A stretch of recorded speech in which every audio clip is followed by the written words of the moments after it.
Yes, thank you. As I mentioned earlier, mechanization... Speaking at the third State House Summit in Nairobi, the Cabinet Secretary said the country's agricultural sector still fell short of satisfying the existing market. We can say we are self-sufficient in maize because generally what we require in terms of maize, we sort of there. But look at rice. We have enough rice in the country, but we don't produce enough of it here. But we are working now to ensure that we upgrade our situation to food self-sufficiency. That is, we can produce what we need. Food sufficiency in the country has been a critical development agenda.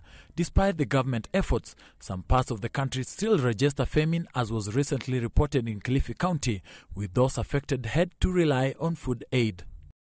A recent World Bank report also indicates that Kenya's agriculture growth had stagnated over the last decade, compared to neighboring countries like Rwanda, whose performance had been on the upward momentum.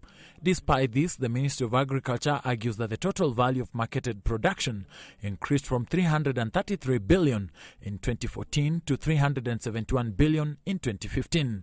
This growth in production being attributed to government effort. Government is working to ensure that these sectors are streamlined and they respond so that they can contribute effectively. In tea, there's a task force. In coffee, there's a task force. What I can confirm is that we are implementing the resolutions and the recommendations of the task force. The Kenyan agricultural sector has dragged its feet in implementing mechanization, which is said to be pushing up the production costs. However, sector players claim that lack of access to funds to acquire farm machinery was to blame. One mechanization to reach the smallholder.